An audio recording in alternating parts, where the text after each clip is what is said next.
శ్లోకములు వీటిని కేవలం వింటే చాలు, అంత శక్తివంతములు కాక వీటిని ప్రతిరోజు ఇంటి దగ్గర చదువుకోగలిగినటువంటి సమర్థత ఉంటే ఇంకా దాని శక్తి అపారం. చూడండి, భగవంతుడు భక్తికి లొంగిపోతాడు. కేవలము ఆయన యందు భక్తితో ఈశ్వరుడు ఉన్నాడు, ఆయన మనకి రక్షకుడు అన్న నమ్మకంతో ఉన్నటువంటి వ్యక్తి సర్వకాలముల యందు ఈశ్వరుడి చేత రక్షింపబడతాడు. ఇక్కడ మీరు ఒక విషయాన్ని గమనించవలసి ఉంటుంది. సాధారణంగా ఏం చెప్తామంటే, భక్తి కలిగిన వాడు ఈశ్వరుడి చేత రక్షింపబడతాడు అంటే ఇప్పుడు ప్రయోజనం ఎవరిది? నేను భక్తిగా ఉన్నాను అనుకోండి, నా భక్తి వలన నేను ఈశ్వరుని చేత రక్షింపబడతాను. ఇప్పుడు ఎవరికి ప్రయోజనం కలుగుతోంది భక్తిగా ఉండడం వల్ల? అదేమిటంటే అంత ఆలోచన ఎందుకండి దానికి? ఎవరికి కలుగుతుంది? ఎవరు భక్తిగా ఉంటే తప్పది. ఎవరు భక్తిగా ఉంటే కలిగితే నేను ఈ ప్రశ్న మిమ్మల్ని నేను అంత తేలిక ప్రశ్న ఎందుకు వేస్తానండి? ఎవరు భక్తిగా ఉంటే వాళ్ళకి రక్షణ కలగడం కాదు, దాన్ని శాస్త్రం అంటుంది అనుషంగిక ప్రయోజనము అంటుంది.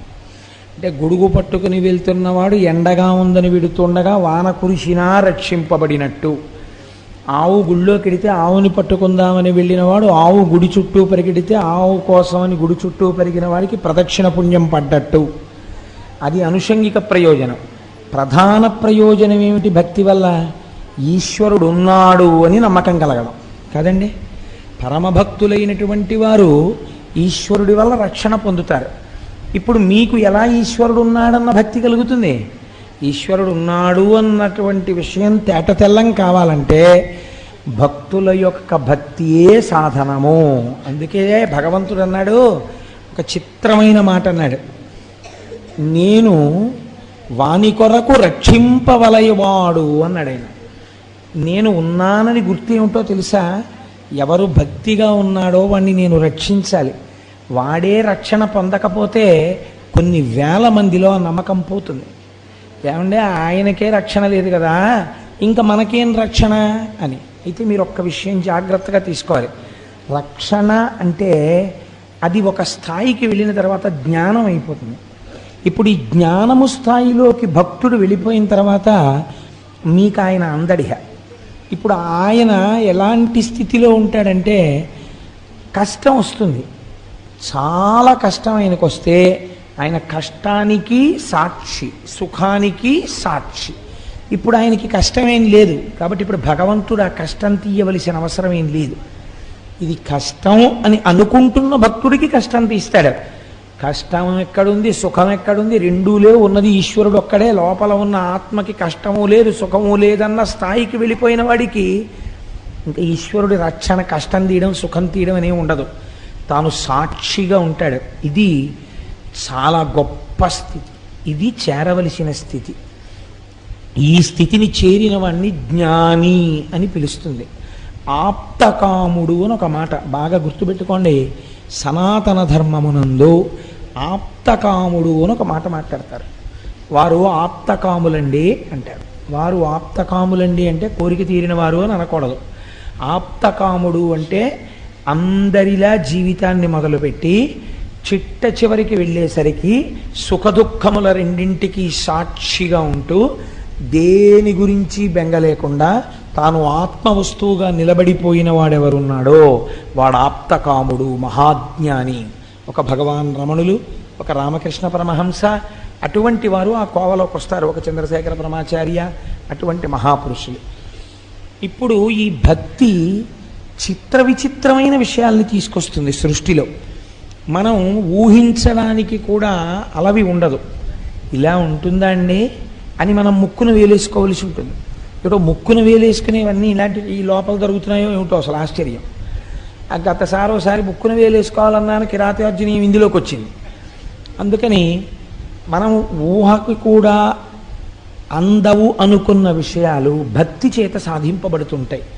దీనివలన మనకి పూనిక కలుగుతుంది ఈశ్వరుడి యందు. ఇది ప్రథమ ప్రయోజనం. ఈ పూనిక మెల్లమెల్లగా పైకి ఎక్కిస్తుంది. మీరు చూడండి, ఒక పాదు యొక్క జీవితం, అది పాదు బాగా ఫలవంతం అవడం అన్నది ఎక్కడ మొదలవుతుంది అంటే కేవలం పాదు పుట్టడంతో మొదలు కాదు. ఆ పాదు అల్లుకోవడానికి ఒక దృఢమైనటువంటి పందిరి కావాలి. ఒక పందిరి దొరికిందనుకోండి అంటే ఆ పాదు ఇంకా చూసుకోక్కర్లేదు. ఆ పందిరంతా అల్లుకోవడమే దాని ప్రయోజనం. ఆ అల్లేసుకున్నప్పుడు ఆ పాదుని ఇలా చిందరవందర చెయ్యక్కర్లేదు. గళ్ళు గళ్ళుగా గళ్ళు గళ్ళుగా గళ్ళు గళ్ళుగా ఆ పందిరి కట్టగలిగినటువంటి నేర్పరితనం యజమానికి ఉంటే, రైతుకు ఉంటే, పందిరి మీద ఆకుని మీరు ఇలా ముట్టుకోక్కర్లా. పందిరి పైన పాకుతుంది, కాయలు చక్క కిందకి వేలాడుతుంటాయి. అసలు చూడగానే పందిరి ఎంత అందంగా ఉంటుందో, కాయ కావలసిన వాడు కాయని తుంపుతాడు తప్ప పందిరిని ముట్టుకోడు. మీకేం కనపడుతుందో తెలుసా అండి? అటువంటి పందిరిలో 3 కనపడతాయి. ఒకటి, అలా పాకినటువంటి పాదు యొక్క మొదలు, అది గట్టి పడిపోయినటువంటి మొదలొక్కటే కనపడుతుంది. బాగా అల్లుకోవడం చేత మీరు ఆ పందిరి కిందకెళ్ళి నిలబడితే పైకి చూసినప్పుడు వెలుతురు కనపడకుండుట, అంత గట్టిగా అల్లుకుంటుంది. మూడవది, ఆ పందిరి కాయల మధ్యలో ఉన్న గళ్ళల్లోంచి కిందకి దిగుట. ఆ పందిరిలో ఎక్కడ ఉన్నాయనుకోండి మళ్ళీ మీరు పీకియాలి పందిరిని.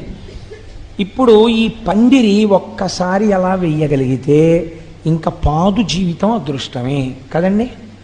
అలా గురువు లోకంలో చేసేటటువంటి చాలా గొప్ప విషయం ఏమి, సదాశివ సమారంభాం అని కదా అంటాం. శంకరుడు గురువుగా ఎక్కడైనా అంటే నా ఉద్దేశం, శంకరుడు మీరు బాగా ఆలోచించవలసిన రీతిలో ఇలా జ్ఞానాన్ని అందించేటట్టుగా పరమ రాక్షసులైన వాళ్ళని చంపకుండా జ్ఞానులుగా మార్చాడా? అలా మారిస్తే అది చమత్కారం కదండి, అసలు చాలా ఆశ్చర్యం కదా. అప్పుడు వాడి జీవితం పందిరైంది.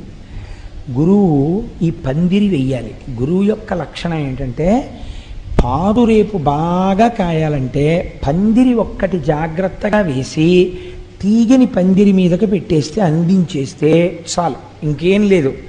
ఏం చేయాలంటే రోజు మొదట్లో చెంబుడు నీళ్లు వస్తుండాలి.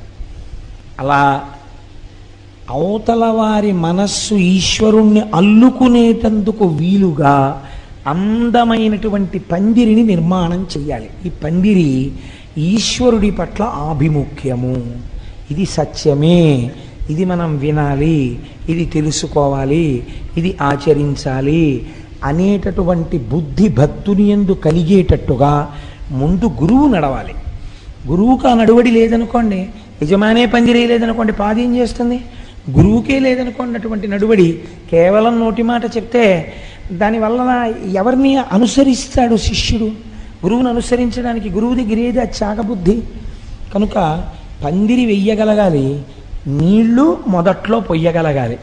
ఎప్పుడు నీళ్లు పోసినా ఆది వస్తువు ఏదో ఆ ఈశ్వరుడి గురించే మాట్లాడుతుండాలి. ఎటువైపుకి వెళ్ళిపోతుండండి, మళ్ళీ అక్కడికి వచ్చేయాలి. చూశారా ఈశ్వరుడు అంటుండాలి. అది బాగా బలం అవుతుంది పాదుకి.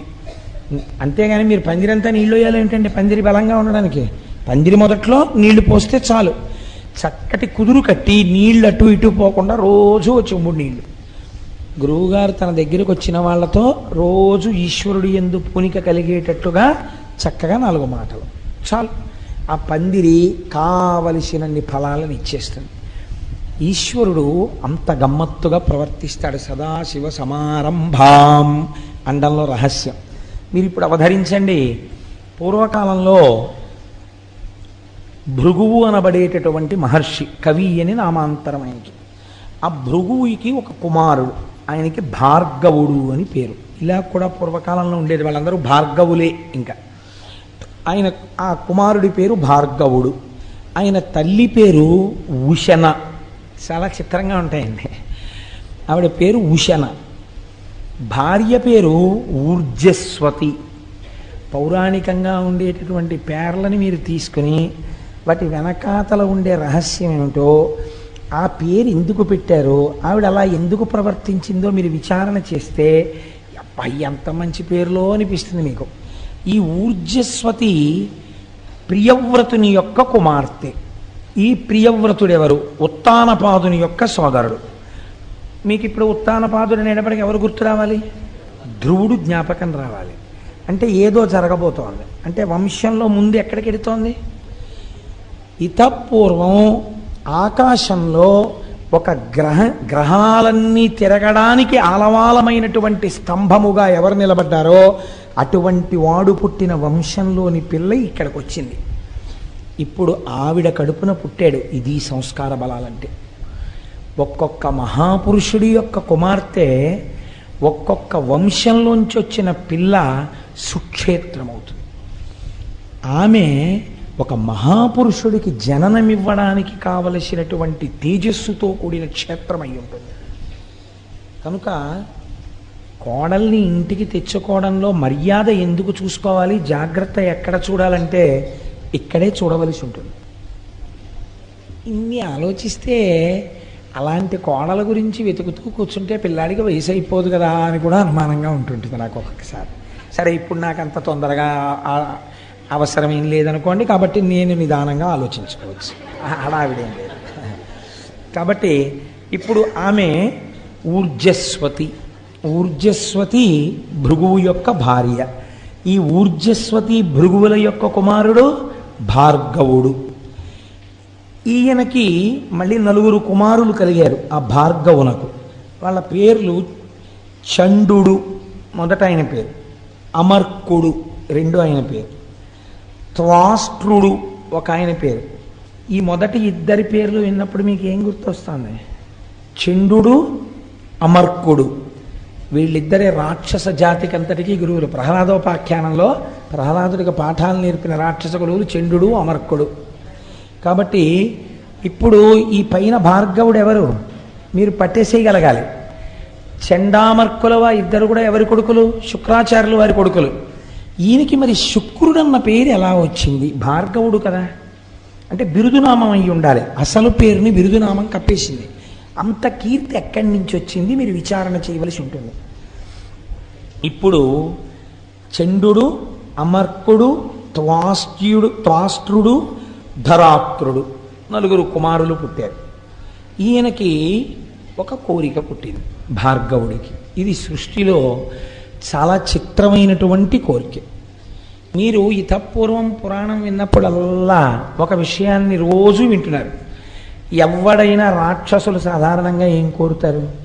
అయ్యా నీ చచ్చిపోకూడదంటారు. నీ చచ్చిపోకూడదంటే వాడి ఉద్దేశం ఏమిటంటే ఆత్మకి చావు లేదు కాబట్టి ఇంకేం చచ్చిపోకూడదు, శరీరం చచ్చిపోకూడదు అంటే బ్రహ్మగారు అంటారు అలా కుదరదు, ఇంకో మాట చెప్పండి అంటారు. అంటే వాడు ఏదో పెద్ద లిస్టు చెప్తాడు.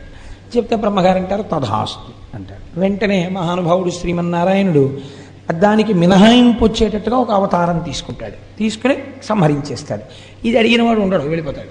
ఈ మధ్యలో కొంత అల్లరి చేస్తాడు వాడు. వాడు మొదటి కన్ను ఏమిటంటే దేవలోకం మీదకి వెళ్ళిపోతూ ఉంటాడు, చేస్తుంటాడు. ఇంతే కథ, ఎక్కడికి వెళ్ళినా అంతే.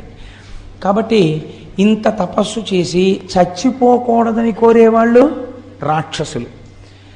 ఋషులు తపస్సు చేసి ఇంకా మేము పుట్టకూడదంటారు. వాళ్ళు దీనికి విరుద్ధం అడుగుతారు, ఇంకా మేము పుట్టకూడదు. ఇంకా మళ్ళీ పుట్టడం అంటే ఏంటి? శరీరం పుచ్చుకోకూడదు. శరీరం పుచ్చుకోకూడదంటే వాళ్ళు ఏమవ్వాలి? మోక్షం పొందాలి, అంటే ఈశ్వరుల్లో కలిసిపోవాలి. వాళ్ళంటారు మాకు మళ్ళీ పుట్టుకొద్దంటారు. వీళ్ళంటారు మేము సావకూడదంటారు. సావకూడదని అడిగిన వాళ్ళు చచ్చిపోతుంటారు, పుట్టకూడదని అడిగిన వాళ్ళు పుట్టకుండా అయిపోతూ ఉంటారు కదండి. నాకు చావు పుట్టుకలతో భయం లేదన్నవాడు కూడా చావు పుట్టుకలకి అతీతంగానే వెళ్ళిపోతాడు. అది విచిత్రం. శంకరాచార్యులు వారు అలాగే అడిగారు. అయితే అది ఇంకా పెద్ద స్థాయి అలా అడగడం. అసలు నిజంగా మీరు ఆ స్థాయిల గురించి వింటుంటే ఇంకా గమ్మత్తుగా ఉంటుంది. కాబట్టి ఇప్పుడు ఈయన ఈ 2 కోవలకి చెందడి భార్గవుడు.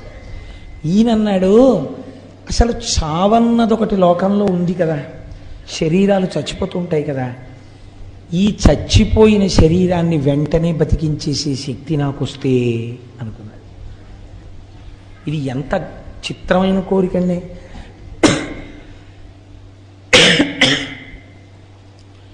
డాక్టర్ చదివే వాళ్ళు కూడా చచ్చిపోకుండా ఉంచేయడం కోసం మేము చదువుతున్నామని చెప్పరు.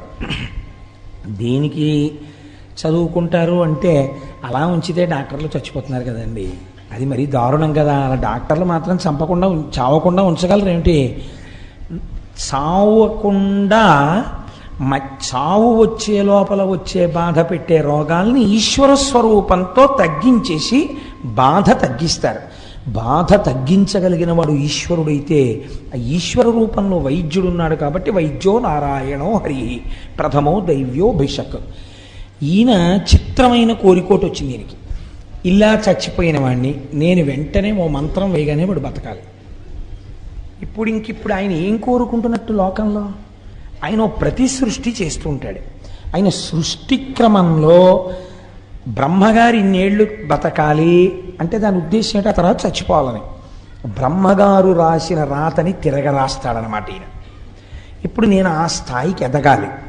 నాకు మృత సంజీవని అంటే చచ్చిపోయిన శరీరాన్ని మళ్ళీ పుట్టించాలి నేను. ఎలా? మళ్ళీ ఇంకో శరీరంతో పుడితే బ్రహ్మగారి గొప్పతనం. అలా కాదు, ఏ శరీరంతో చచ్చిపోయాడో అక్కడ మళ్ళీ వాడు పుట్టియాలి. మళ్ళీ అదే శరీరంతో, అంతే వయస్సులో, అంతే ముడతలు పడిన శరీరంతో, అంత బలంతో వాడు చచ్చిపోతే మళ్ళీ అంత బలంతో వాడు పుట్టియాలి. అలా నేను చెయ్యగలనా? ఇప్పుడు ఈ కోరిక పుడితే ఆయన ఆలోచించాడు, నాకు ఈ కోరిక ఎవరు తీరుస్తారు? ఈ కోరిక తీర్చడానికి సృష్టికర్తగా ఉన్నవాడు, స్థితికర్తగా ఉన్నవాడు, ప్రళయకర్తగా ఉన్నవాడు వాడు బ్రహ్మము. వాడు కదా సృష్టి చేస్తున్నాడు, నిలబెడుతున్నాడు, లయం చేసేస్తున్నాడు, మళ్ళీ సృష్టి చేస్తున్నాడు. వాడు మళ్ళీ ఇంకో రూపంలో సృష్టిస్తున్నాడు ఇదే జీవుణ్ణి. కానీ ఇప్పుడు నేను ఆ బ్రహ్మము యొక్క అనుగ్రహంతో ఇంకొక మెట్టు ముందుకెళ్ళాలి. ఎలా పడిపోయిన వాడిని అలాగే మళ్ళీ పుట్టించగలగాలి, బతికించగలగాలి. ఆ శక్తి ఎక్కడి నుంచి వస్తుంది? ఇవి చేసేవాడు ఎవడో వాడి దగ్గర నుంచే రావాలి. వాడు తొందరగా ఎక్కడ తపస్సు చేస్తే ప్రీతి పొందుతాడు? కాశీ పట్టణంలో తపస్సు చేస్తే ప్రీతి పొందుతాడు, అక్కడే ఉంటాడు కాబట్టి నేను అక్కడికి వెడతానన్నాడు. వెళ్ళి ఇప్పుడు ఈయన కాశీపట్టణం వెళ్ళి తపస్సు మొదలెట్టాడు. ఇప్పుడు ఈయన ఎందుకు తపస్సు మొదలుపెట్టాడో శంకరుడికి తెలుసా తెలియదా? తెలుసు ఖచ్చితంగా. ఎటువంటి తపస్సు చెయ్యడం మొదలుపెట్టాడు? రాక్షసపరమైనటువంటి తపస్సు ఆయన చేయలేదండి. కాశీలో ఒక శివలింగాన్ని ప్రతిష్ఠ చేశాడు ఆయన. ప్రతిష్ఠ చేసి దానికి ప్రతిరోజు 1000 మార్లు అభిషేకం చేసేవాడు. ఒకరోజు సూర్యాస్తమయం నుంచి మరునాడు సూర్యాస్తమయం వరకు, సూర్యోదయం వరకు, సూర్యోదయం నుంచి సూర్యోదయం వరకు. ఎందుకని? ఈశ్వరుడికి షట్కాల పూజ ఉంది శివార్చనలో. కాబట్టి ఆయన సూర్యోదయం నుంచి మళ్ళీ సూర్యోదయం లోపల ఒక 1000 మార్లు అభిషేకం చేసేవాడు. అందులో తప్పకుండా ఆయన 3 వాడేవాడు. ఇదే అభిషేకానికి ఉన్న గొప్పతనం. మొదటిది పంచామృతములను వాడాడు. ఆ పంచామృతముల యొక్క శక్తే వేరండి అసలు. ఎప్పుడైనా మీకు వీలైనప్పుడు పంచామృతములు అభిషేకము అని ఒక ఉపన్యాసం చెప్తాను. పంచామృతాలు వాడాడు. 2 శుద్ధ జలం వాడాడు. ఎందుకని? పంచామృతాలు వాడాడు అంటే శుద్ధ జలం వాడాడు అని అర్థం. అభిషేకం చేసేటప్పుడు ఒక పదార్థాన్ని వాడి రెండో పదార్థాన్ని శివలింగం మీద వెంటనే పోస్తే అది అపచారం. ఒక పదార్థాన్ని పోస్తే మళ్ళీ శుద్ధ జలం పోయాలి, పోసి రెండో పదార్థం పోయాలి. పాలు పోసేసి, పెరుగు పోసేసి, తేనె పోసేసి అలా అభిషేకం చేయకూడదు. పాలు పోస్తే నీళ్లు పోయాలి. అందుకే శుద్ధ జలంతో ఒక పాత్ర పక్కన పెట్టుకోవాలి, ఒక పెద్ద బిందె, దాని దగ్గర ఒక చెంబు పెట్టుకుని పాలు పోసి నీళ్లు పోయాలి. అందుకే కదా నిన్న పొద్దున్న అభిషేకం చేసేటప్పుడు ప్రతి పదార్థానికి మళ్ళీ శుద్ధ జలంతో చేశాను.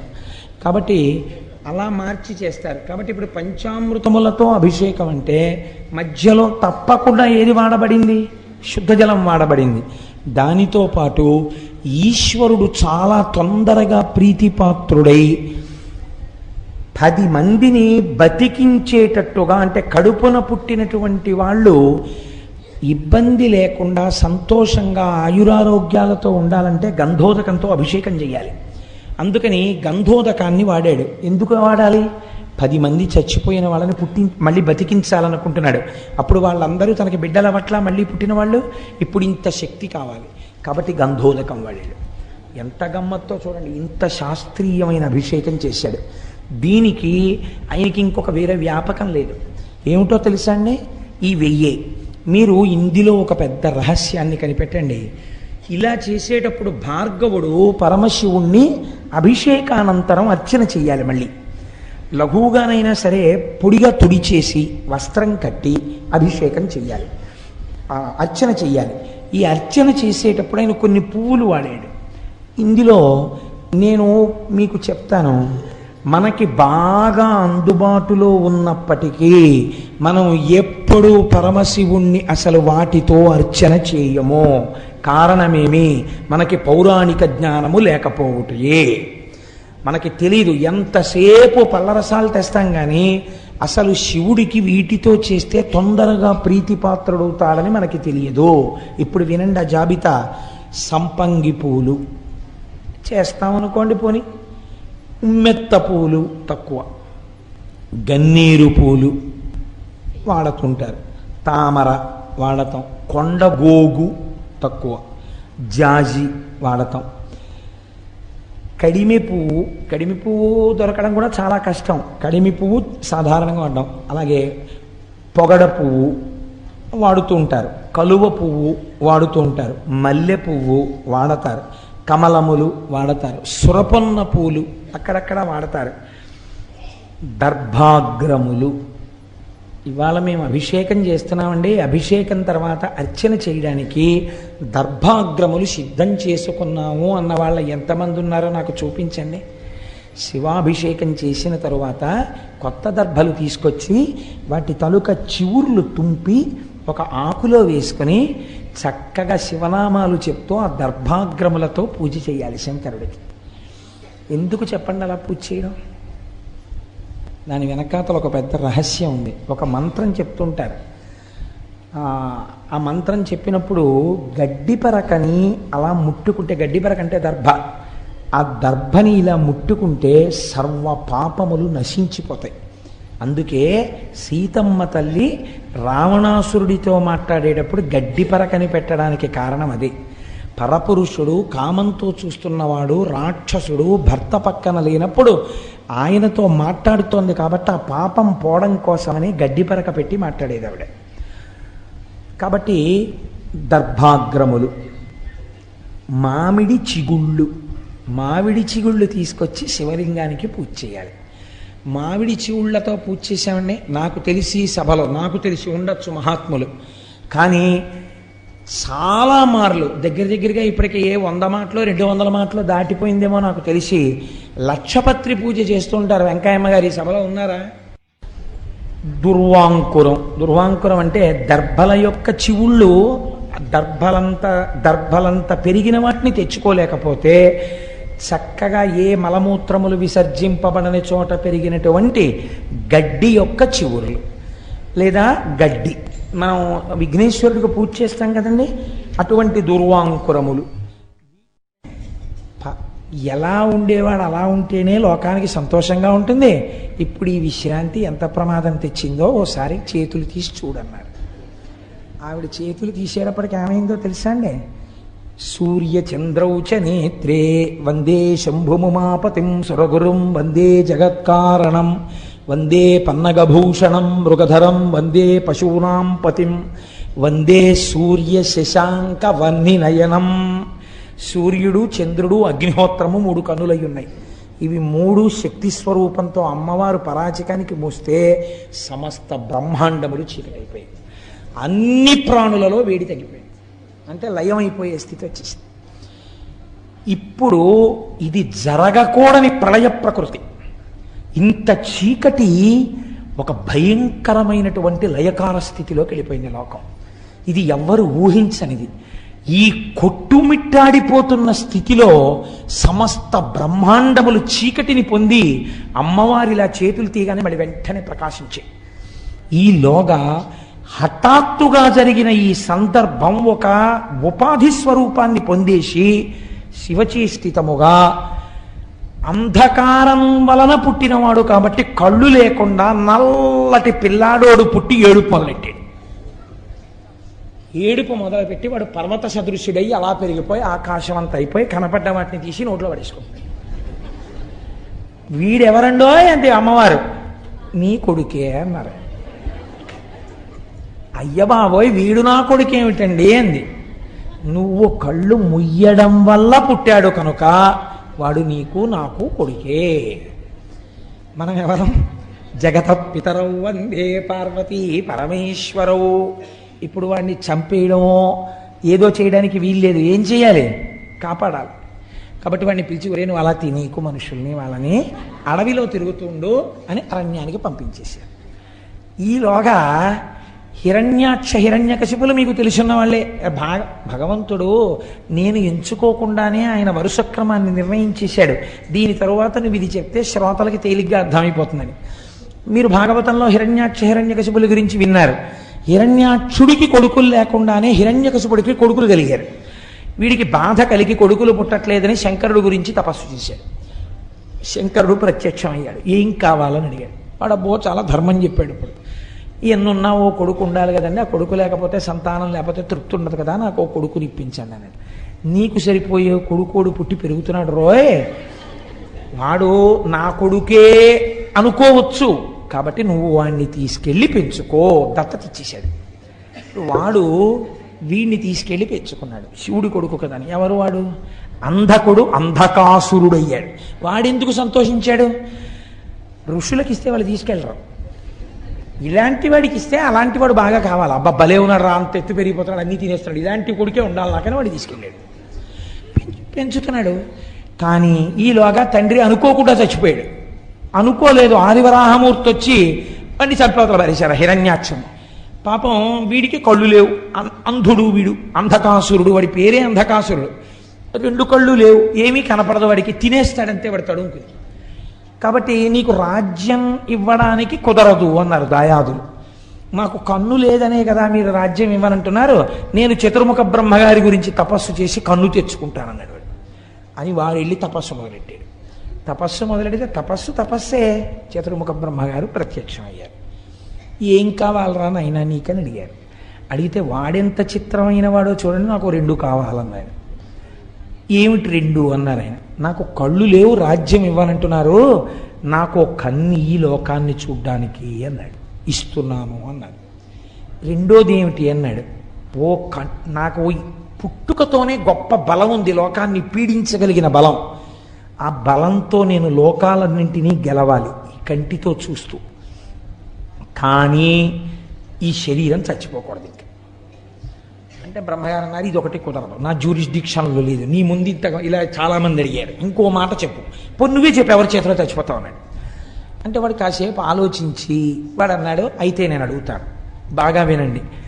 ఉత్తమ జాతి, మధ్యమ జాతి, కనిష్ట జాతి స్త్రీల యందు ఉండేటటువంటి లక్షణములు అన్నీ కూడా ఏ తల్లి నుండి ప్రసరిస్తున్నాయో, ఏ తల్లి భూతకాలమునందు, భవిష్యత్ కాలమునందు, వర్తమాన కాలమునందు, ఈ కాలములకు ముందు కాలములకు వెనక కూడా ఉంటుందో, ఏ తల్లి మహాసౌందర్యరాశి అయినప్పటికీ మనస్సు చేత వాచికముగా కాయికముగా అనుభవించాలన్న ఆలోచన రావడమే పాపహేతువో, ఏ తల్లిని లోకమంతా జగదంబ అని పిలుస్తుందో ఆ తల్లిని పొందాలన్న కోరిక నాకు పుట్టినప్పుడు నేను చచ్చిపోవాలన్నాడు వాడు.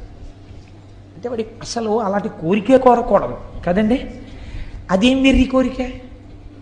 కొన్ని తప్పు మాటలు మాట్లాడుతుంటారు తెలిసో తెలియకో. మీరు చూడండి, లోకంలో ఒక పొరపాటు మాట ఒకటి ఉంటుంది. ఏమిటంటే, నీకు ఎలాంటి భార్య కావాలి అని అడిగారు అనుకోండి, మా అమ్మలాంటి భార్య కావాలంటారు. నేను విన్నాను కొంతమంది దగ్గర. ఇది అంధక ప్రవృత్తి. అసలు అలా ఉపమానాలు వేయకూడదు. మా అమ్మగారు లాంటి పెళ్ళం కావాలంటే నాకు అనకూడదు. నువ్వు పొగుడుతున్నాను అనుకుంటున్నావు, అసలు ఆ భావన రాకూడదు. భార్య యందు భావన వేరు, నేను సభాముఖంగా చెప్పక్కర్లేదు. తల్లి యందు భావన వేరు. రెండిటిని పోల్చకూడదు, తల్లిని భార్యని. మీరు చక్కగా వినయ విధేయతలతో మా నాన్నగారిని మా అమ్మగారు ఎలా అనువర్తిస్తుంటారో అనువర్తించుట యందు అటువంటి వినయ బుద్ధి కలిగినటువంటి భార్యని మా అమ్మ తప్పకుండా నిర్ణయించగలదు, మా నాన్నగారు. అందుచేత మా అమ్మ నాన్నగారులు నిర్ణయించిన పిల్ల నాకు భార్య అవ్వాలనాలి. అంటే మా అమ్మలాంటి భార్య రావాలనకూడదు. ఉపమానమునందు దోషం ఉంటుంది. ఇప్పుడు వాడు తెలిసో తెలియకో ఈ మాట అన్నాడు. ఇప్పుడు వాడికి ఎవరు తల్లి? అమ్మవారే తల్లి వాడికి. శంకరుడు చెప్పేశాడు కదా. ఇప్పుడు అంటే వాడు ఏం కోరుకున్నాడు? తన తల్లి యందు తనకు మోహం పుట్టాలని కోరుకున్నాడు. తథాస్తు అన్నారు బ్రహ్మగారు. ఇప్పుడు ఏమవుతుంది? అదే జరుగుతుంది. ఒకనొకనాడు వీడి భటులు వెళ్ళారు. మందరగిరి పర్వత గుహలో కూర్చుని శంకరుడు తపస్సు చేసుకుంటున్నాడు. పార్వతీదేవి ఉపచారాలు చేస్తుంది. ఆవిడ్ని చూశారు, ఆయన్ని చూశారు. ఈ తపస్సు చేసుకునేవాడికి ఇంత అందమైన భార్య ఎందుకు, మనకు అంధకాసురుడికి అయితే బాగుంటుందని వాడికి చెప్పారు. వాడు కబురు చేశాడు, నీ భార్యను నాకు ఇచ్చి నువ్వు తపస్సు చేసుకోవడానికి వెళ్ళిపో, లేకపోతే చంపేస్తానన్నాడు. శివుడు అన్నాడు, నేను నిన్ను చంపేస్తాను తప్ప నీ చేతిలో నేను చచ్చిపోలేను. ఇలా కనపడుతున్నానని అలా అనుకుంటున్నావేమో, నేను యుద్ధానికి వస్తే చాలా తేడాగా ఉంటుంది. కాబట్టి అబ్బాయి నువ్వు ఇటువంటి మాటలు మాట్లాడరాదు. వాడికి ఇది అర్థం కాలేదు. అర్థం కాకపోతే శంకరుడప్పుడు తపస్సులో ఉన్నాడు, ఆయనకి తెలుసు వీడి యందు ఈ లక్షణము బాగా గట్టిపడాలి, గట్టిపడితే వీడు చచ్చిపోతాడు. కాబట్టి ఇప్పుడు ఆయన అన్నారు, ఏమిటి అల్లరంతాను నీ కోసం వాళ్ళు వస్తూ ఉండడం ఏమిటి, వాళ్ళేమో నిన్ను భారీగా పొందాలనుకోవడం ఏమిటి, నన్ను అడుగుతూ ఉండడం ఏమిటి, నేను ఇక్కడ కూర్చోవాలంటే తపస్సు పాడైపోతుంది, నేను ఇంకో చోటుకి వెళ్ళిపోయి 1000 ఏళ్ళు తపస్సు చేసుకుంటాను, నీ పాటలేవో నువ్వు పడనని వెళ్ళిపోయాడు. అంటే భార్యను వదిలేశాడని మీరు అనుకుంటున్నారా? కాదు, ఆయనకి తెలుసు వాడి పాపం పండడానికి తను మధ్యలో ఉండకుండా ఆ చూపు వాడు చూసి వాడు చచ్చిపోవాలి. కాబట్టి ఇప్పుడు ఆ అంధకాసురుడు అమ్మవారి కోసం అని చెప్పి యుద్ధం మొదలెట్టాడు. దేవతలందరూ అమ్మవారి పక్షం, రాక్షసులందరూ వాళ్ళ పక్షం. ఇది మీరు చాలా జాగ్రత్తగా వినండి సుమా. యుద్ధం జరిగింది, 1000 ఏళ్ళు అయిపోయింది. యుద్ధంలో అయిపోతే శంకరుడు తిరిగి వచ్చాడు. ఏమి ఇంకా అవలేదా, ఈ గొడవ తేలలేదా, ఇంకా వాడేం అయిపోలేదా అన్నాడు. ఇంకా అవలేదు, అవుతోంది గొడవ, యుద్ధం జరుగుతోంది మా మధ్య అన్నాడు. ఇంతలో ఒక చిత్రం జరిగింది. విఘసుడు అని ఒక రాక్షసుడు బయలుదేరాడు. వాడు నందీశ్వరుడి దగ్గర నుంచి చతుర్ముఖ బ్రహ్మగారి వరకు దేవతలందరినీ మింగేశాడు. వాడు నోట్లో పడేసుకుని. ఇప్పుడు వాళ్ళందరూ వాడి కడుపులోకి వెళ్ళిపోయారు. ఏడి నందీశ్వరుడు అని అడిగాడు ఆయన. మింగేశాడు విఘసుడు అన్నాడు. ఇలాంటి రాక్షసులు కూడా ఉన్నారన్నమాటని శంకరుడు తన త్రిశూలంతో వాడి పొట్ట మీద పొడిచి నొక్కితే దేవతలందరూ మళ్ళీ నోట్లోంచి బయటపడ్డారు. బయటపడి మళ్ళీ వాళ్ళు శంకరుడి పక్షానికి వచ్చి యుద్ధం మొదలెట్టారు. ఇలా యుద్ధం మొదలు పెడితే వచ్చిన ఇబ్బంది ఏం లేదండి, కానీ ఒక్కటే ఇబ్బంది వచ్చింది. శంకరుడు దేవతా సైన్యము పొడుస్తూ ఉండడం, చంపుతూ ఉండడం. అబ్బే ఆయన ఇచ్చిన వరంతోనే ఈ పని చేస్తే బాగుంటుందా బాగుండదా అని ఆలోచించి, నేను రాక్షసులకు గురుగును కదా చేయకపోతే బాగుండదని ఈ శుక్రాచార్యులు వారు వచ్చి మృత సంజీవని మంత్రం వేస్తూ ఉండడం. ఇందువల్ల యుద్ధం అవ్వట్లేదు. ఎంతమందిని చంపినా మళ్ళీ తెల్లవారేటప్పటికి అటెండెన్స్ రిజిస్టర్లో అన్ని పేర్లు ఉంటున్నాయి, మళ్ళీ వచ్చేస్తున్నారు యుద్ధానికి. ఒరే వీళ్ళందరినీ నేను చంపేశాం కదరా మళ్ళీ వచ్చేస్తున్నారు ఏమిట్రా అంటే, దర్శనం చేసుకున్న వాళ్ళే మళ్ళీ దర్శనానికి వచ్చేస్తున్నారేమోనయ్యా, ఇంతమంది ఉన్నారు ఏమిటన్నారు మన స్వామి గారు. అలా ఇదేమిటి ఇలా వచ్చేస్తున్నారు, విషయం ఏమిటన్నాడు తెలియనట్టు శంకరుడు. అంటే కింకరుడు అన్నాడు ఆయన దగ్గర ఉన్నవాడు, శుక్రాచార్యుల వారికి మీరు ఉపదేశం చేసేసారు కదా మహానుభావ, ఆయన మళ్ళీ బతికించేస్తున్నాడు. ఎక్కడున్నాడు శుక్రుడు అన్నాడు. అదిగో అక్కడ పర్ణశాల వేసుకుని శరీరాలను అక్కడికి పట్టుకెడతారు, మంత్రం చెప్తుంటాడు, వాళ్ళు లేచి వచ్చేస్తుంటారు. ఇదే ప్రక్రియ. అందుకని ఇలా వెళ్ళి ప్రసాదం పుచ్చుకొచ్చేసినట్టు ఈ భౌతికాయాలు తీసుకుని అక్కడికి ఎడతారు. ఆయన ఇలా అంటాడు, మళ్ళీ లేచి వెళ్ళిపోతుంటారు, పరిగెడుతుంటారు, వాళ్ళు యుద్ధానికి వచ్చేస్తుంటారు. అందుకని వాళ్ళకి భయం లేదు అసలు చావని. అందుకని వాళ్ళు దరదరా వచ్చేస్తుంటారు, యుద్ధం చేస్తుంటారు, చచ్చిపోతుంటారు, శరీరాలు పట్టుకెళ్తుంటారు, మళ్ళీ తీసుకొస్తుంటారు. ఇదే పెద్ద ఆట కింద ఉంది వాళ్ళకి. ఈశ్వర మీరు ఇచ్చిన విద్య, ఓహో నేనిచ్చిన విద్య శుక్రాచార్యుడు నాకే ఇబ్బంది కల్పిస్తున్నాడు అన్నమాట. శుక్రుణ్ణి పట్టి ఇక్కడికి తెండాను. దేవతలు వెళ్ళి శుక్రుణ్ణి పట్టి తీసుకొచ్చారు. శంకరుడు ఇప్పుడు శుక్రాచార్యుల వారు బయట ఉంటే ప్రమాదం, మృత సంజీవని వేసేస్తున్నాడు అందరికీ. ఎక్కడ దాచాలని చూసి ఎక్కడ దాచినా రాక్షసులు వెతికి తెచ్చుకుంటారు. అలా చేత్తో పట్టుకుని తీసుకుని నోట్లో పడేసుకుని గుడుక్కుని మింగేశాడు. ఇప్పుడు శుక్రాచార్యుల వారు శంకరుడి కడుపులోకి వెళ్ళిపోయి గర్భవాసం చేస్తున్నాడు. ఇది విచిత్రం. చిత్రం ఏమిటో ఎక్కడండి ఇది? నీ వరం నీకు బరువు అవుతుంది ఒకనాడు, కాబట్టి నువ్వు నా గర్భవాసం చేయవలసి ఉంటుంది. ఇప్పుడు ఆ కడుపులోకి వెళ్ళాడు. కడుపులోకి వెళ్ళి శుక్రాచార్యుల వారు తిరుగుతున్నాడు శివుడి కడుపులో. చూస్తుంటే బయట ఏమున్నాయో అన్నీ అక్కడే కనపడుతున్నాయి. అన్నీ కనపడుతున్నాయి, కానీ తను ముట్టుకోవడానికి ఉపదేశాలు చేయడానికి వీలేం కుదరదు అక్కడ. అన్నీ శివుడిలో ఉన్నాయని ఏ స్తోత్రం చేశానో అది నేను చూస్తున్నాను అని పొంగిపోయాడు శుక్రాచార్యుల వారు. పొంగిపోయాడు, కానీ బయట రాక్షసులు ఏమవుతున్నారు, ఒక్కొక్కడు చచ్చిపోతున్నాడు. ఆ చచ్చిపోవడాన్ని శివుడు కడుపులో చూస్తున్నాడు. ఆఖరికి అందరూ చచ్చిపోయారు. చనిపోయిన తర్వాత అంధకాసురుడు మిగిలాడు. ఇప్పుడు శంకరుడు ఏం చేశాడంటే వాడి త్రిశూలం పెట్టి గుచ్చాడు. ఇలాగా ఎండిపోయిన ఆకులు ఇలా గుచ్చి తీస్తుంటారు చూడండి, అలా కింద పడిపోయిన వాడికి త్రిశూలం గుచ్చాడు. చంపలేదు, చంపకుండా ఆ త్రిశూలాన్ని ఇలా పైకెత్తాడు. ఇప్పుడు వాడు ఆ త్రిశూలం మీద పడుకున్నాడు. పడుకుని ఇలా శంకరుడు త్రిశూలం పట్టు కూర్చున్నాడు. కూర్చుంటే పైనుంచి చేతులు జాపి ఆయన జటాజూటాన్ని పీకుతున్నాడు. అలా కొన్నాళ్ళు యుద్ధం జరిగింది. యుద్ధం కాదు, శంకరుడేం దానికి ప్రతీకారం చేయలేదు. అలా వాడు శంకరుడి జటాజూటం వంక కొన్నాళ్ళు అలా చూస్తూ ఉన్నాడు. చూస్తూ ఉండిపోయిన తర్వాత ఒక ఆశ్చర్యకరమైనటువంటి విషయము ద్యోతకమైంది. ఈ కంటితో ఉన్న కంటితో ఇన్నాళ్ల నుంచి దేన్ని చూసి ఇవన్నీ అనుభవైక వేద్యములు అనుకుంటున్నాడో, త్రిశూలమునకు గుచ్చుకుని ఉండిపోయిన తరువాత వాడికి వీళ్ళు నా తల్లిదండ్రులు, లోకమునకే తల్లిదండ్రులు, నేను ఎంత పాపపు కోరిక కోరాను, నా పాపం ఎలా నిష్కృతవుతుందని అప్పుడు వాడు శంకరుడు యొక్క 108 నామములు చెప్పాడు. 108 నామములు చెప్పిన తర్వాత శంకరుడు త్రిశూలాన్ని కిందకి దింపి ఇలా అన్నాడు. వాడు ఊడి కింద పడ్డాడు. కింద పడి వాడు కన్నీరు వరదలై కారుతుండగా పార్వతీ పరమేశ్వరుల పాదాల మీద పడ్డాడు. అయ్యా, ఈ కంటితో చూస్తున్నది సత్యం అనుకోవడం తప్పైపోయింది. అందుకని ఒక తప్పు కోరిక కోరాను. ఈ త్రిశూలం మీద పడుకున్నాక నాకు అసలు విషయం అర్థమైంది. నా తప్పు మన్నించి నన్ను కరుణించమని అడిగాడు. నిన్ను ప్రమథగణాలలో ఒక గణాధిపతిగా తీసుకుంటున్నానని శంకరుడు గణాధిపతిగా తీసుకున్నాడు. అంధకాసురుడు శంకరుడికి కింకరుడైపోయి భక్తితో బతికేశాడు. ఆ 108 నామాలు పరమశక్తివంతం. దీని వెనకాతల ఉండే రహస్యం ఏమిటో మీకు నేను చెప్తాను కొద్దిసేపట్లో. మీరు కంగారు పడకండి. కనీసం నేను ఆ 108 నామములు మీకు చెప్పకపోతే నేను కించిత్తు దోషం చేసిన వాడిని అవుతానేమో అని నాకు అనిపించి నేను ఆ 108 నామాలు మీకు చూపించడం కోసం అని చెప్పి తీసుకొచ్చాను. మీరు ఒక్కసారి విందురు. కానీ నేను తింగరవాడిని ఇందులో పెట్టాను, అక్కడ పెట్టాను.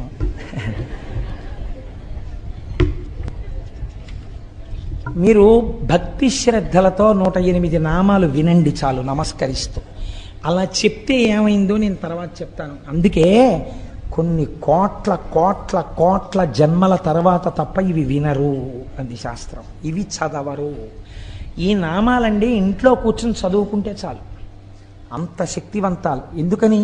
త్రిశూలం మీద పడుకుని చెప్పాడు ఆయన ఈ 108 నామాలు. అవి మహాదేవుడు, విరూపాక్షుడు, చంద్రశేఖరుడు, అమృతుడు, శాశ్వతుడు, స్థాణువు, నీలకంఠుడు, పినాకి, వృషభాక్షుడు. అంటే వృషభము మీద కూర్చుని ఉండేవాడు కాబట్టి వృషభాక్షుడు, మహాజ్ఞేయుడు, పురుషుడు, సర్వకామదుడు, కామారి, కామదహనుడు, కామరూపుడు, కపర్ది, విరూపుడు, గిరిశుడు, భీముడు, సృక్కి, రక్తవస్త్రుడు, యోగి, కామదహనుడు, త్రిపురఘ్నుడు, కపాలి, గూఢవ్రతుడు, గుప్తమంత్రుడు, గంభీరుడు, భావగోచరుడు, అణిమాది గుణాధారుడు, త్రైలోక్యైశ్వర్యదాయకుడు, వీరుడు, వీరహనుడు, ఘోరుడు, విరూపుడు, మాంసలుడు, పటువు, మహామాంసాదుడు, ఉన్మత్తుడు, భైరవుడు, మహేశ్వరుడు, త్రైలోక్యద్రావణుడు, బుద్ధుడు, లుబ్ధకుడు, యజ్ఞసూదనుడు, ఉన్మత్తుడు, కృత్తివాసుడు, గజకృత్తి పరిధానుడు, క్షుబ్ధుడు, భుజంగభూషణుడు, దత్తాలంబుడు, వీరుడు, కాశినీ పూజితుడు, అఘోరుడు, ఘోరదైత్యఘ్నుడు, ఘోరఘోషుడు, వనస్పతి రూపుడు, భస్మాంగుడు, జటిలుడు, శుద్ధుడు, భేరుండక తసేవితుడు, భూతేశ్వరుడు, భూతనాథుడు, పంచభూతాశ్రితుడు, ఖగుడు, క్రోధితుడు, విష్ణులుడు, చండుడు, చండీశుడు, చండికాప్రియుడు, చండుడు, తుంగుడు, గరుత్మంతుడు, అసవభోజనుడు, లేలిహానుడు, మహారౌద్రుడు, మృత్యువు, మృత్యు అగోచరుడు, మృత్యువు, మహాసేనుడు, శ్మశానవాసి, అరణ్యవాసి, రాగస్వరూపుడు, విరాగస్వరూపుడు, రాగాంధుడు, వీతరాగ శతార్చితుడు, సత్వగుణుడు, రజోగుణుడు, తమోగుణుడు, అధర్ముడు, వాసవానుజుడు, సత్యుడు, అసత్యుడు, సద్రూపుడు, అసద్రూపుడు, అహేతుకుడు, అర్ధనారీశ్వరుడు, భానువు, భానుకోటి శతప్రభుడు, యజ్ఞస్వరూపుడు, యజ్ఞపతి, రుద్రుడు, ఈశానుడు, వరదుడు, నిత్యుడు, శివుడు. ఇవి 108 నామములు. త్రిశూలం మీద పడుకుని ఆయన చెప్పినటువంటి పరమపావనమైన నామములు. ఇందులో ఉండేటటువంటి రహస్యాన్ని మీరు అర్థం చేసుకోండి. మనందరం కూడా పార్వతీ పరమేశ్వరుల యొక్క బిడ్డలమే. కానీ మనకి ఉన్నటువంటి బ్రహ్మదత్తమైన నేత్రము, సృష్టి అందియబడిన నేత్రము దేనికి ఉపయోగపడుతోంది? నన్ను మీరు క్షమిస్తే కామక్రోధములను అనుభవించడానికి, నామరూపాత్మకంగా లోకంలో మీకు బాగా ఇష్టమనిపించినది కామం తెచ్చి ఇంట్లో పెట్టడానికి, దాన్ని అనుభవించడానికి. అది అనుభవైక వేద్యము కాలేదు అనుకున్నా, వేరొకడికి దక్కుతోందన్నా క్రోధం వచ్చి వ్యగ్రతతో ప్రవర్తించడానికి. పేపర్లు తీస్తే అవే కదండి తెల్లారితే. కాబట్టి ఇటువంటి కామక్రోధములకు ఆ కన్ను పనికొస్తోంది. దాని వలన మీరు ఉపయోగమును పొందలేకపోతున్నారు. ఈ కన్ను త్రిగుణములలో తిప్పుతోంది. అందుచేత ఎటువంటి స్థితిని పొందుతున్నాం మనం అంటే, కామమునకు వశులమై హద్దులేని స్థితిని పొందడమే ఆయన అడిగినటువంటి వరం. కాబట్టి ఇప్పుడు దీని వలన ఏది వస్తుంది? మృత్యు వస్తుంది, మళ్ళీ పుట్టుకొస్తుంది. పుట్టుక మృత్యువు లేని స్థితి రాదు. కానీ ఈ కన్ను ఈశ్వరుణ్ణి చూడ్డానికి ఎప్పుడు పనికొచ్చింది? త్రిశూలం మీద పడుకుంటే పనికొచ్చింది.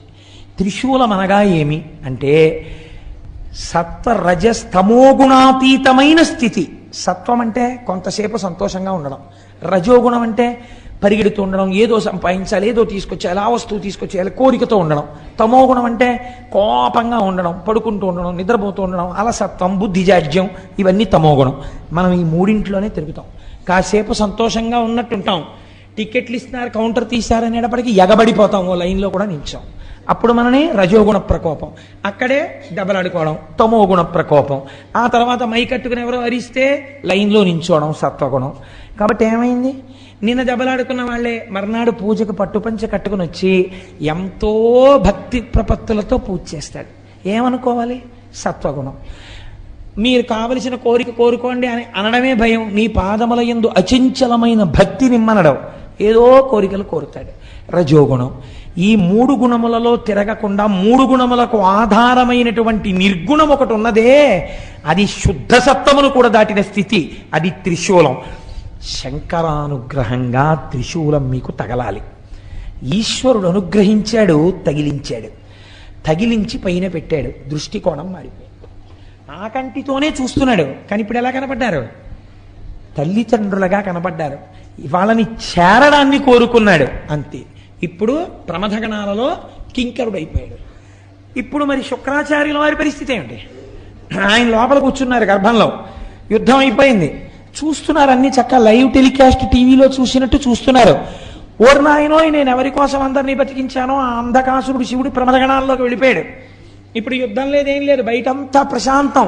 ప్రారంభమైనప్పుడు ఎంత వానో, ఉపన్యాసం అయిపోయేటప్పటికి అంత తగ్గిపోయినట్టు, కథా ప్రారంభంలో ఎంత అల్లరో కథ చివరికి అంత ప్రశాంతం అయిపోయింది. నేను మాత్రం కడుపులో ఉండిపోయాను. ఎలా? ఇప్పుడు ఆయనకి ఇబ్బంది పట్టుకొచ్చింది. ఇబ్బంది పుట్టుకుంటే ఆయన ఒక చిత్రమైనటువంటి పని చేశాడు. ఇప్పుడు శివగర్భమునందు వాసము చేసి శివగర్భములో తిరిగి తిరిగి ఆ కడుపులోంచి బయటికి రావాలనుకున్నాడు. బయటికి రావాలని ఆయన ఒక గొప్ప స్తోత్రం చేశారండి శుక్రాచార్యుల వారు. శాస్త్రం అంటుంది, ఈ స్తోత్రం చదివిన, ఈ స్తోత్రం విన్నా అటువంటి వాళ్ళందరూ ఈ జన్మలో మళ్ళీ శంకరుణ్ణే చేరుతారు అని చెప్పింది. కాబట్టి అంత పరమ పవిత్రమైనటువంటి స్తోత్రము. మీరు ఆ స్తోత్రాన్ని అవధరించండి. ఆయన లోపల కూర్చుని రకరకాల తత్వానుసంధానంతో శంకరుణ్ణి పిలిచాడు పేర్లతో. ఆయన అన్నాడు, ఓం నమస్తే దేవేశాయ. ఎవరైనా ఎదురుగుండా కూర్చుని చేస్తారు, ఈయన ఎక్కడ చేస్తున్నాడు? ఆయన కడుపులోనే కూర్చుని చేస్తున్నాడు, ఆయనకి వినపడతాడు. ఓం నమస్తే దేవేశాయ సురాసుర నమస్కృతాయ భూత భవ్య మహాదేవాయ హరిత పింగళ లోచనాయ బలాయ బుద్ధిరూపిణే వైయాఘ్రవసనచ్ఛదాయ ఆరణేయాయ త్రైలోక్య ప్రభవే ఈశ్వరాయ హరాయ హరినేత్రాయ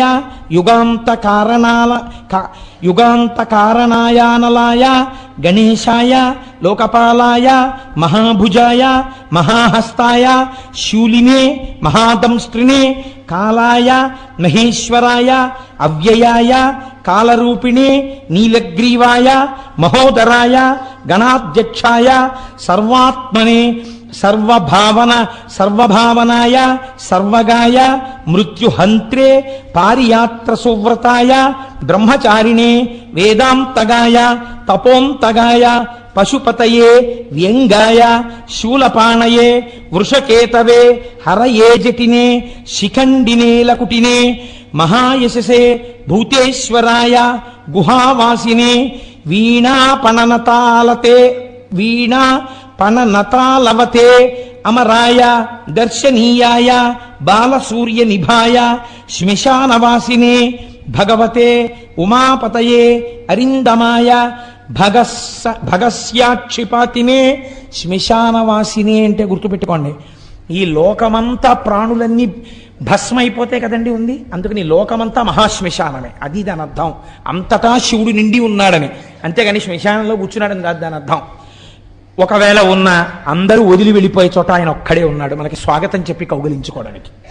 కాబట్టి శ్మశానవాసిని భగవతే ఉమాపతయే అరిందమాయ భగస్యాక్షిపాతిని పూష్టో దశనాశనాయ క్రూరకర్తకాయ పాశహస్తాయ ప్రళయకాలాయ ఉల్కాముఖయాగ్నికేతవే మునయే దీప్తాయ నిశాంతపతయే ఉన్మయతే జనకాయ చతుర్థకాయ లోకసత్తామయాయ వామదేవాయ వాగ్దాక్షిణ్యాయ వామతో భిక్షవే భిక్షురూపిణే జటినే స్వయం జటిలాయ శక్రహస్త ప్రతిస్తంభకాయ వసూనాం స్తంభకాయ క్రతవే క్రతుకరాయ కాలాయ మేధావినే మధుకరాయ చలాయ వానస్పత్యాయ వాజసనేతి సమాశ్రయ పూజితాయ జగద్ధాత్రే జగత్కర్త్రే పురుషాయ శాశ్వతాయ ధ్రువాయ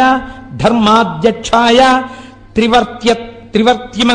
త్రివర్త్యమనే భూతభావనాయ త్రినేత్రాయ బహురూపాయ సూర్యాయుత సమప్రభాయ దేవాయ సర్వతూర్య నినాదినే సర్వబాధా విమోచనాయ బంధనాయ సర్వధారిణే ధర్మోత్తమాయ పుష్పదంతయాపి భాగాయ ముఖాయ సర్వహరాయ హిరణ్యస్రవసే ద్వారిణే భీమాయ భీమపరాక్రమాయ ఓం నమో నమో నమో నమో నమస్తే నమః అని శంకరుడి కడుపులో కూర్చుని శంకరుణ్ణి ఉద్దేశించి స్తోత్రం చేశాడు. శంకరుడు ఎంత ప్రీతి పొందాడంటేట, ఒక్కొక్కనాడు తండ్రికి కొడుకు ఇబ్బందికరంగా పరిణమిస్తాడు. అయినా నువ్వు నా కుమారుడవి, నిన్ను నా గర్భవాసం చేయించాను, హద్దు లేకుండా వరాన్ని ఉపయోగించడం ఎంత ప్రమాదానికి వెడుతుందో తెలుసుకున్నావు కదా. దీనివల్లే కదండి తర్వాత కచదేవయానులది కూడా వచ్చింది మళ్ళీని. ఆఖరికి ఎక్కడికి వెళ్ళిపోయింది శుక్రాచార్యుల వారి కథ. ఆయన శిష్యుణ్ణి కాల్చి బూది చేసి బతికిస్తాడేమోనని ఆయనతో తాగించేశారు. మళ్ళీ కూతురు కోసం ఆ కచుణ్ణి బతికించవలసి వస్తే కడుపులో ఉన్నటువంటి వాడికి ఉపదేశం చేసి బయటికి వచ్చాక నేను చచ్చిపోతాను రా, మళ్ళీ నువ్వు నన్ను బతికించని చెప్పవలసి వచ్చింది. కోరరాని కోరికలు కోరి తెచ్చుకుంటే బరువై కూర్చుంటాయి. కాబట్టి అయినా రక్షణ పొందాడంటే దేనివల్ల తెలుసా అండి? శివకుమారుడిగా బతకడం వల్ల. కాబట్టి ఇప్పుడు శంకరుడు అన్నాడు ఈ స్తోత్రానికి మెచ్చుకుని, నిన్ను నా కుమారుడిగా బయటికి తెప్పిస్తాను. సాధారణంగా లోకమునందు ఒక పురుషుని యొక్క తేజస్సు హృదయస్థానము నుండి కదిలి కుమారుడిగా మారడానికి ఆ తేజస్సు వెడుతుంది. కాబట్టి నువ్వు కూడా అలాగే కదిలి అటువంటి మూత్రావయవము నుంచి బయటపడేదవుగాక అని శుక్రకణం ఎట్నుంచి వస్తుందో అటువైపు నుంచే బయటపడేటట్టుగా విసర్జించాడు. ఉత్పత్తి యందు శుక్రకణం వెళ్ళేటటువంటి ఆ నాళంలోంచి బయటికి వచ్చి శివుడి యొక్క కుమారుడు కలిగితే ఏ నాళములోంచి బయటికి రేతస్సు వెళ్ళాలో అలా బయటపడినవాడు. కాబట్టి ఈశ్వర శుక్రనాళములోంచి బయటికి వచ్చిన మహాపురుషుడు కనుక, అటువంటి వాడు సృష్టిలో ఇంకొకడు లేడు కనుక భార్గవుడన్న పేరు పక్కకెళ్ళిపోయింది, శుక్రాచార్యుడన్న పేరు ప్రకాశించింది. అప్పుడు మహానుభావుడు అంత స్థితిని శుక్రాచార్యుల వారు పొందారు. పొంది ఈ లోకమునంతటినీ ప్రకాశింపచేసి అంధకాసుర వృత్తాంతం ద్వారా మనందరికీ కూడా మన దృష్టికోణమునందు రావలసినటువంటి మార్పు, మనం కోరరాని కోరికలు కూడా కోరినా ఈశ్వరుడు భక్తికి లొంగుతాడు. కానీ అవి కొన్నిసార్లు ఇబ్బందుల వైపుకి తీసుకెడతాయి. కాబట్టి అన్నిటికన్నా గొప్ప కోరిక ఒక్కటే, ఈశ్వర నీ పాదముల యందు నిశ్చలమైన భక్తిని నాకు కృప చెయ్యి. హాయిగానండి చిన్నతనంలో తండ్రి గారి వేలు పట్టుకుని అమ్మ చెయ్యి పట్టుకుని యాత్రలకి వెళ్ళినటువంటి రోజుల అందం మీరు పెద్దవారు అయిపోయిన తర్వాత ఇంకుందనుకుంటున్నారా? లేదు. మీ కాటేజీకి మీరు పరిగెత్తాలి, మీరు రైలు దిగాలి, మీ పెట్లు మీరు చూసుకోవాలి, ఎవరి మీదో విసుక్కోవాలి. మీరు రైల్లో ఆడుకుంటుంటే ఏ డోర్ దగ్గరికి వెళ్ళిపోతారో అని నాన్నగారు వెనకాలే వచ్చి పట్టుకుని తీసుకెళ్ళి కూర్చోపెట్టి ఒళ్ళో కూర్చోబెట్టుకుని అమ్మ కూర్చోబెట్టుకుని ఆ కావలసింది మళ్ళీ పిల్లాడ ఆరోగ్యం పాడవుతుందని వేడి పాలు కొని ఆ పాలు పట్టించి బిస్కెట్లు పెట్టి హోటల్లో ఏడుస్తూ కూర్చున్న వాడికి అన్నం పెట్టి వాడికి తలనీలాలు ఒళ్ళో కూర్చోబెట్టుకుని బుర్ర పట్టుకుని జాగ్రత్త అంటూ తలనీలాలు ఇప్పించి హాయిగా మీరు ఆడుకుంటుంటే అమ్మా నాన్న మిమ్మల్ని కాపాడుకుంటుంటే మీకు బాధ ఏముందండి? వెనక అన్నిటికీ వాళ్ళు ఉన్నారు. మీకు ఇంత జ్వరం వస్తే మొక్కడానికి వాళ్ళు ఉన్నారు, పూజలు చేయడానికి వాళ్ళు ఉన్నారు. వాళ్ళు ఉండగా మీకు భద్రత, రక్షించే వాళ్ళు వెనకాలుంటే మీకు భద్రత. మీ అంతటా మిమ్మల్ని మీరు రక్షించుకోవడానికి మీరు కోరికలు కోరుకుని ఆ కోరికలు మిమ్మల్ని రక్షిస్తాయి అనుకోవడం భద్రత. కాబట్టి అడగవలసింది ఒక్కటే, ఈశ్వర నీ పాదముల యందు నిశ్చలమైన భక్తిని కృప చేయి. నా మనస్సు కదిలిపోయి వేరొక దానికోసం వెంపర్లాడకుండా నా మనస్సు ఎప్పుడు నీకోసం వెంపర్లాడేటట్టు నన్ను అనుగ్రహించు. ఇప్పుడు బాధ్యత ఎవరి మీద పడుతుంది? భగవంతుడి మీద పడుతుంది. మీ మనస్సు కదిలిపోకుండా తన పాదాలు అందించాలి.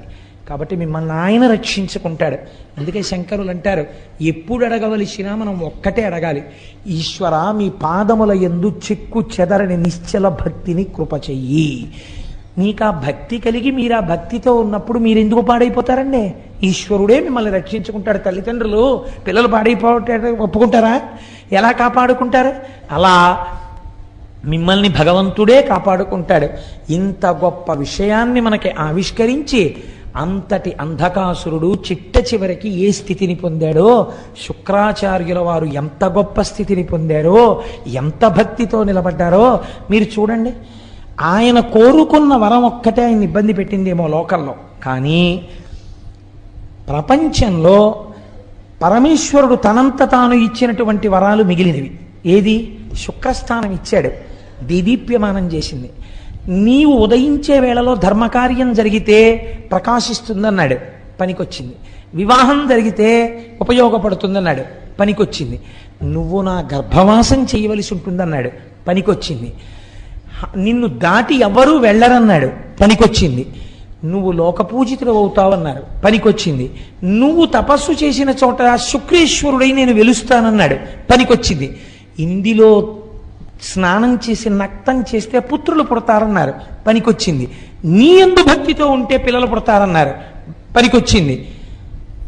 ఇబ్బంది పెట్టింది ఏదైనా ఉంటే తనంత తాను కోరుకున్నది ఒక్కటే పెట్టింది. కాబట్టి మీకు నాకు ఏమర్థం అవ్వాలి? మనంత మనం ఏమీ కోరక్కర్లేదు. ఎప్పుడైనా మీరు కోరిక కోరుకోండి అంటే ఏ కోరిక కోరాలని దాని అర్థం? నీ పాదముల యందు చెక్కు చెదరని నిశ్చల భక్తిని కృప చేయదుగాక. మహానుభావుడు జగద్గురువులు కనుక, దయార్ద్ర హృదయుడు కనుక, శంకరులుగా వచ్చారు కనుక శంకరులు ఇదే చెప్తారు. నరత్వం దేవ తన్నగవన మృగత్వం మశకత పశుత్వం కీటత్వం భవతు విహగత్వాది జననం సదా తత్పాదాబ్జస్మరణ పరమానందలహరి విహారాసక్తం చిద్ధ్రూ దయమిహ కింతేన వపుషా. నాకు ఏ శరీరం వస్తుందన్న దాని గురించి నాకు బెంగలేదు. నాకు కావలసింది ఏమిటో తెలుసా శంకర? ఏ శరీరంలో ఉన్నా నీ పాదముల యందు భక్తి. ఆయన ఒక ఏకంగా శరీరాల స్థాయిలో మాట్లాడారు. దూర్జట అన్నాడు, లోకుల్నంగని మెచ్చని ఎలుగని లోలోన నిందించని చీకాకున్బడని మహాత్ముడనని జేలొగ్గని మూకీభావమునం తిట్టని త్రోయని నీ కారుణ్యము కలిగి ఉండినను అంతే చాలునో శంకరా అన్నాడు. ఇవి మనం నేర్చుకోవలసినవి. ఆయన అనుగ్రహం ఉందా? పవి పుష్పంబగు అగ్ని మంచగు నాకోపారం భూమి స్థలంబగు శత్రుండతిమిత్రుడవు విషము దివ్యాహారమౌ నిన్నగా అవనీ మండలి లోపలన్ శివ శివేచ్ఛాభాషణోల్లాసకిన్ శివా నీ నామము సర్వవశ్యకరమౌ శ్రీకాళహస్తీశ్వర. మీరు తెలిసో తెలియకో ఆ నామాన్ని రాసేటప్పుడు కాయిక కైంకర్యం అవుతుంది. చెయ్యి పట్టుకుంటుంది, కాళ్ళు రాయడానికి వీలుగా కూర్చుంటాయి, శరీరం వంగుతుంది, కళ్ళు చూస్తాయి, పెన్నుని వేళ్ళు పట్టుకున్నాయి, శ్రీ శివ అని లోపల ఉచ్చరిస్తున్నారు. పైకి అంటే ఫలితం తక్కువ, లోపలంటే ఫలితం ఎక్కువ. కాబట్టి ఇప్పుడు పైకి అనకుండా శ్రీ శివ శ్రీ శివ అనుకుంటూ రాస్తున్నారు. లోపలంటున్నారు మానసిక వాచిక కాయిక కైంకర్యములు 3 జరిగిపోయాయి. ఇప్పుడు ఒక్క శ్రీ శివ పుస్తకంలో ఎంత శక్తి ఉంది! అలాంటివి ఒక 5 కోట్ల శ్రీ శివ పుస్తకం తయారై ఒక స్తూపంలో పెట్టామనుకోండి, ఇప్పుడు ఆ స్తూపం ఏమవుతుందో తెలుసా అండి? అపారమైన శక్తికి కేంద్రమైపోతుంది. ఇప్పుడు ఇది ఎవరికి పనికి వస్తుంది? ఎవరు రాశారో తెలియదు, పుస్తకాలన్నీ లోపల ఉన్నాయి. ఊళ్ళో ఎవరికైనా ఇబ్బంది వచ్చిందనుకోండి, వెళ్ళి ఆ శివస్తూపం చుట్టూ ప్రదక్షిణం చేస్తారు. శక్తికి ఒక లక్షణం ఉంటుంది, అది ప్రసరణం జరుగుతుంది. ఇప్పుడు విద్యుత్ ఉందనుకోండి, పరిగెడుతుంది ప్రవాహం. ఇప్పుడు ఆ లోపల ఉన్న శక్తి పైకి తరంగముల కింద వ్యాప్తి చెంది ఉంటుంది.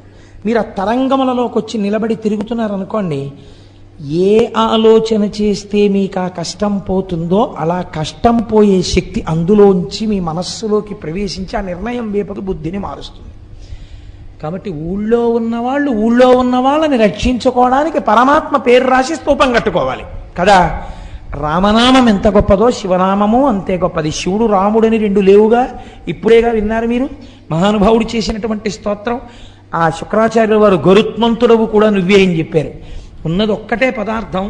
ఈనాడు మనకి నామం రాసే అవకాశం వచ్చింది, రాసాం. ఈశ్వరుడు అటువంటి ప్రచోదనం ఇచ్చాడు. మళ్ళీ ఎప్పుడైనా మనకు అవకాశం వస్తే రామకోటి కూడా రాసి రామనామాలకో స్తూపం కడదాం. మనకి రామనామం మీద పరమ ప్రీతి. రామనామం అంటే పొంగిపోతాం. మనకేమి శివనామమే రాయాలి, రామనామం రాయకూడదని మనకేమి భేషజాలు లేవు. ఇవాళ ఈశ్వరుడు మనకు ఆ ప్రచోదనం ఇచ్చాడు, శివనామం రాస్తున్నాం. రేపు ఈశ్వరుడు మళ్ళీ ప్రచోదనం ఇస్తే ఈ స్తూపం కాదండి రామనామ స్తూపం కూడా కడదామండి అని మీ అందరూ సంతోషపడ్డారనుకోండి. నిన్న ఎందరో ప్రాంగణంలో కూర్చుని శ్రీ శివ రాస్తుంటే ఎంత సంతోషించానో నేను. ఎంత చక్కగా వీళ్ళందరూ ఆ పుస్తకాన్ని టైం వేస్ట్ అవ్వకుండా ఎలా రాసుకుంటున్నారా అనిపించింది. చక్కగా పుస్తకాలన్నీ స్తూపంలో వేస్తాం. ఇవాళ ఈశ్వరుడు ఆలోచన ఇచ్చాడు. ఏమో ఒకనాటికి ఈ దేవాలయ ప్రాంగణం ఎక్కడెక్కడ కోరికలు తీరని వాళ్ళు కాకినాడ వెళ్ళి అయ్యప్ప స్వామి గుడి ప్రాంగణంలో రామకోటి స్తూపం, శివకోటి స్తూపం, కృష్ణకోటి స్తూపం, అంబాకోటి స్తూపం అన్ని స్తూపాలు ఉన్న ఏకైక దేవాలయం కాకినాడ అయ్యప్ప గుడి.